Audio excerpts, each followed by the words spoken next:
So welcome along to the cloudDNA Essential Guide to Citrix NetScaler SDX. My name's Al Taylor. I'm the co-founder of cloudDNA. And along with my colleagues, we find that the changes that are happening to our consumers and the way that we use the cloud on a daily basis is further complicating matters for those poor souls in the IT department that have to make it all work. So today we're looking at NetScaler SDX. And you may be familiar with NetScaler's primary offering to increase the security, the availability, performance, scalability, and efficiency of our infrastructures. Citrix now classes as the world's most advanced cloud networking platform, and realistically, we're quite happy to stand by that statement. Certainly, as we look at the marketplace at the moment, it's Citrix that are leading from the front with innovations with genuinely usable technologies that are making a difference in the real world for thousands of organizations and millions of users. Okay, so today we're looking at NetScaler SDX, and just to refamiliarize ourselves with the whole NetScaler offering, the NPX high-performance hardware has been the basis for many conversations for many years. Prior to that, there were other hardware solutions available, but it's become apparent over time that virtual appliances have also got their use cases, originally for test and development purposes. But over the course of time, those have found their way into production environments as well. Indeed, we had conversations yesterday with a software as a service host who love the flexibility that virtual appliances offer. Problem is with virtual appliances, you need something to host them on. And often you can find that the servers and the requirements around the back-end infrastructure can lead to challenges that make life a little bit more difficult than it could be. So today we're talking about the SDX platform, and this is high-performance NPX hardware, but with a flexible virtual architecture. We'll look into the different models available shortly in this short presentation deck. But let's have a little bit of a deep dive into, well, I guess, how we use this and why we use this. Let's look at a typical Microsoft example. Many organizations have used application delivery controllers to reduce the amount of appliances needed to deliver content out to their end users. We might need a load balancer, some kind of security mechanism. Perhaps it's beneficial to use caching. Well, we can do that with an application delivery controller. We can consolidate all of that componentry into a single device. It makes it easier to look after, makes it easier to manage, if you like, reduces the total cost of ownership of rolling out that particular part of our solution. Now, the guys that look after Link and the guys that look after Outlook want to get involved, and so they too try and squeeze their traffic through that same application delivery controller, which can lead us to problems. If we get a bit of a run on Outlook first thing in the morning when everybody's updating their inboxes, then perhaps that could affect the way that the call quality works within our Link platform. So it's quite common that many organizations will look to deliver multiple application delivery controllers, each one of which is tuned specifically for the service or the application that's sat behind it. The problem with this is really quite apparent. If you have a rack full of application delivery controllers, this looks pretty much like a rack full of individual point products, and clearly that's something we're trying to avoid. If we can reduce the amount of power leads going into the back of boxes, then there are obvious benefits to be seen throughout. So the principal context here is to take multiple application delivery controllers and use that same concept of being able to tune each one of those individually, but we host them all in a single platform. Well, that then becomes a service delivery controller. And ultimately, that's going to simplify things and make life a little bit more efficient. Okay, so let's have a little peek about this in the real world. We could have a big NetScaler NPX box, a single instance device, and we could carve that up, couldn't we? Let's look at the traditional multi-tenancy approach and more importantly, its failings. If we take that one big NetScaler appliance and we try and carve its resource up based on the requirements of the applications or the services sat behind it, through maybe rate limiting or perhaps through role-based or control access lists, then all of these tenants are sharing a single machine image. They're sharing a single machine instance. Now, what's the problem with that? Well, very simply, every one of those applications is going to require different things. So if we're sharing a complete instance across multiple applications, the issue comes with multi-tenancy approach because we have no way of isolating a memory and no way of isolating CPU, for example. So in that previous example where we have Outlook taking all of the lion's share of the available resource, what's the performance going to be like on those other services while that action happens?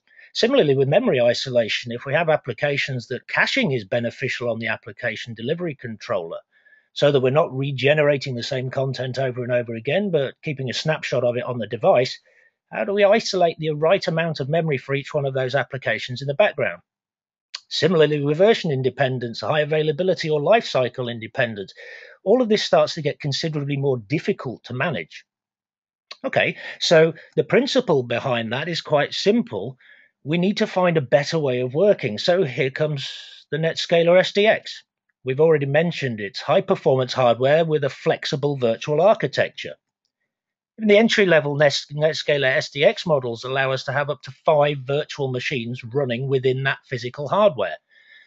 In the larger appliances, for those with more users or greater traffic amounts, it's possible to run up to 40 completely isolated instances on that one platform. Now, what do we mean by this, and why is this beneficial? Well, let's go back to that previous component.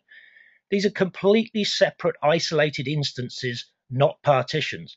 This means we can guarantee the amount of computational resource and memory that's available for each one of the applications or services sat behind the appliance. Now, that means that ultimately we can deliver service across the whole of our organization for all of those individual component parts, but reduce the cost and the complexity and ultimately drive efficiency and performance all the way through the environment. When we've got version independence needs in there as well, well, okay, some people say, well, why is that important? Surely you want the newest and the best of everything. Yeah, of course we do, but over time, not necessarily immediately at all at the same time.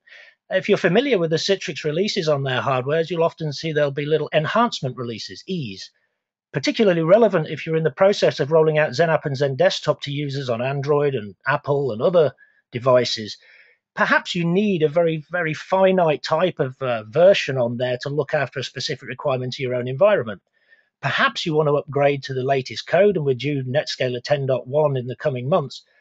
But then again, we've fine-tuned everything based around 9.3 for this particular application in the background. So being able to dictate when and where you deploy these new versions, as well as the other components we've mentioned, is genuinely beneficial to a lot of organizations.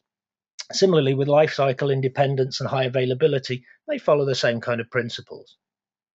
Okay, so NetScaler has this fantastic capability to be able to give us the power and the performance we need, but what about my organization? What about my needs? That sounds great. 40 instances. Wow. I only need 3. Well, here's the new NetScaler SDX 84 and 8600 platforms.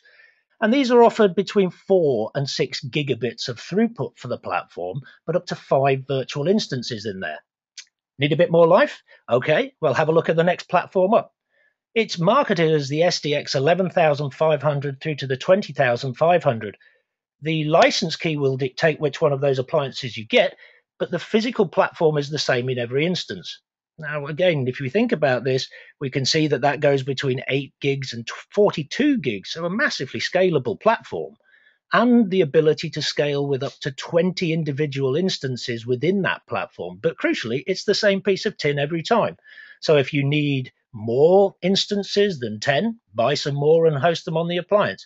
If you need to up the throughput from 8 gigabits through to 42 gigabits with the various steps in between, not just a single jump, then you can do that by license key as well. It means you can sweat the asset and really make the most of your IT investments throughout the infrastructure. Similarly, for those with very large traffic volumes or for lots of individual component instances requirements, the very large 17550 through to the 21550 appliances offer even greater throughput, up to 50 gigabits and up to 40 completely separate instances inside. If you've got traffic requirements that are a little bit bigger than that, well, watch this space. There's a rumor, and it's always a rumor, and there's lots of NDAs, but there may well be some larger appliances coming in the near future. If you do need those, then usual case applies. Get in touch, Al at cloudDNA.co, and we'll gladly let you know about those when the NDAs are lifted. I hope I haven't said too much for any of the Citrites on the call.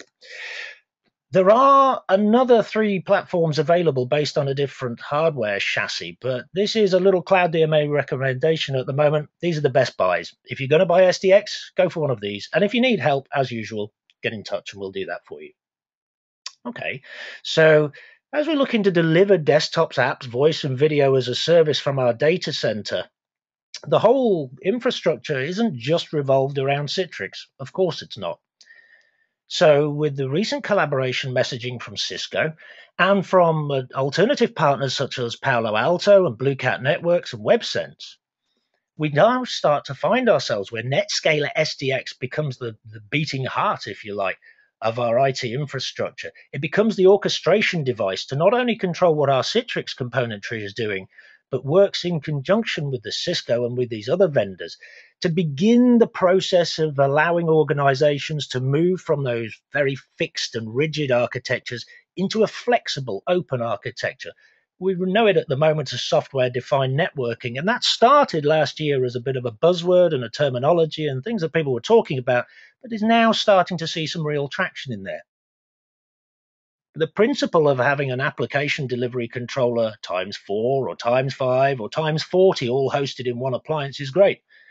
But ultimately, many organizations also need other componentry to deliver that content or to finish that delivery stack. It's quite common that we'll have WAN optimization to look after our internal users, perhaps in our branch offices or those remote road warriors who are out in the streets and waving the flag for our organizations. Perhaps we want to go to next generation firewalls from the likes of Palo Alto. Maybe we're in a situation where we need to really manage our IP addresses a little bit better because we've got so many different endpoints joining us through Wi-Fi networks throughout our organization, and it's all starting to get a little bit tricky. Clearly, having these individual component parts is great. That gives us the ability to take control of our infrastructure. What would be really cool, however, is if we could take all of those individual component parts, not just the Citrix piece, but also those from the third-party vendors such as Paolo and WebSense, and perhaps we could control those or even run those directly on our service delivery controller. That's exactly what we can do right now with our NetScaler SDX. We can run virtual NetScaler appliances in there, or we can run third-party technologies directly on the appliance to ease the simplicity of looking after this whole infrastructure. You'll notice if you've got eagle eyes that this is a NetScaler MPX appliance that's shown on the screen at the moment. And I've done that on purpose because with certain platforms, and I've shown you some of those already, it's possible to take your NetScaler MPX and use a license key to upgrade to the SDX. There's a little bit of hardware that plops in the back as well. But ultimately, it allows those organizations who have outgrown that multi-tenancy in the traditional sense to migrate over to this new flexible open architecture concept and to utilize the benefits of SDX NetScalers in their own environments without having to rip and replace hardware and tin and write off further investment. Between 4 and 50 gigabits, up to 40 instances. And don't forget, with clustering available on the MPX appliances on the single instance devices, it would be reasonable to expect that Citrix will bring that clustering through into these SDX platforms shortly as well. But ultimately, it allows us to take control of the network, take control of the infrastructure, but also allow us to remain friends with the finance directors in our organizations. But Citrix NetScaler is now the world's most advanced cloud network platform. If you'd like to get in contact, Al at cloudDNA.co is my usual, and follow us on cloudDNA on Twitter for all the latest news that's coming through from Citrix and from the software-defined networking community and those vendors that have products which complements this world's greatest network platform. Thanks for your time.